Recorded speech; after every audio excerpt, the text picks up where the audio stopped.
Mengevaluasi sejarah kontemporer dunia, kompetensi dasar 3.5, sejarah peningkatan kelas 12. Nah, sebelum kita masuk ke negara-negara, kita akan mengkaji dulu apa itu sejarah kontemporer. Yaitu sejarah mutakhir, yang jejak-jejak peristiwanya masih relatif dekat dan dirasakan kehadirannya oleh kita sekarang. Karena ini rata-rata untuk kontemporer setelah kemerdekaan kita, setelah terjadi Perang Dunia II. Jadi, nih, kontemporer itu didominasi setelah Perang Dunia II, yaitu pada Perang Dingin tahun 45 sampai tahun 91, sampai bubarnya Uni Soviet. Yang pertama, runtuhnya Vietnam Selatan. Vietnam Selatan dan Vietnam Utara itu dibagi. Jadi kita akan merecall tentang peristiwa perang saudara antara Vietnam Utara dengan Selatan selama 20 tahun.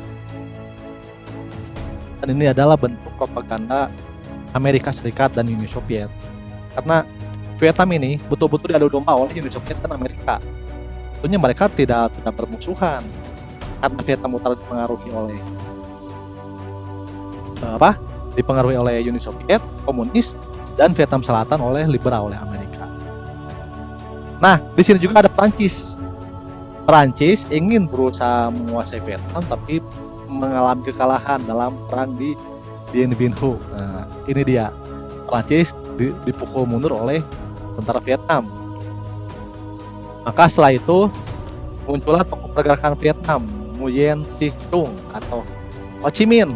Nah, ini adalah yang akan menjadi pahlawan Vietnam Utara. Ho Chi Minh ini betul-betul ingin membebaskan Vietnam dari pengaruh negara lain.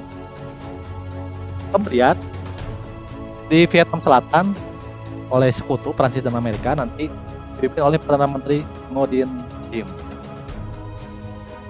Nah, yang menjadi perangnya yaitu karena hanya perbedaan cara saja, cara untuk menyatukan Vietnam Utara dengan Selatan. Ini yang berlangsung selama 20 tahun. Kemudian nanti kalian akan mendengar apa itu Viet Cong. Viet Cong yaitu gerilyawan Vietnam Utara yang berusaha menyerang Vietnam Selatan. Ini kalau kalian penasaran, silahkan nonton film Rambo, Sylvester Stallone. Nah, film Rambo ini adalah sebuah propaganda perang dingin yang menceritakan bahwa Amerika betul-betul berhasil memenangkan perang Vietnam. Ini propaganda. Sebaliknya Rambo itu tidak ada, Amerika itu kalah. Rambo 1, 2, 3 sampai Rambo 4 ya. Nah itu yang diceritakan di film Rambo ini adalah Rambo berhasil memukul mundur tentara atau gerilyawan Viet Cong. Tapi sebetulnya itu tidak terjadi. Itu adalah propaganda dari Amerika.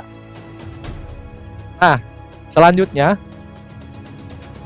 Presiden Amerika John F. Kennedy memutuskan untuk memberikan bantuan pasukan militer sebesar-besarnya membalas serangan Viet Cong, tapi ini nanti gagal. Tidak, sosok pahlawan Vietnam Ho Chi Minh yang berhasil menyatukan Vietnam.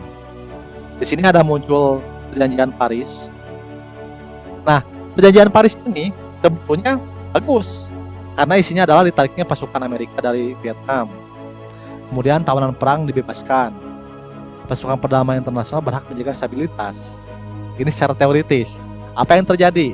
Gagal. Karena Vietnam Utara, komunis, mulai melanggar kesepakatan damai Paris. Kemudian Vietnam Selatan diinvasi oleh Viet Cong dan akhirnya Presiden Vietnam Selatan mengundurkan diri. Nah, Vietnam Selatan dikuasai oleh Vietnam Utara.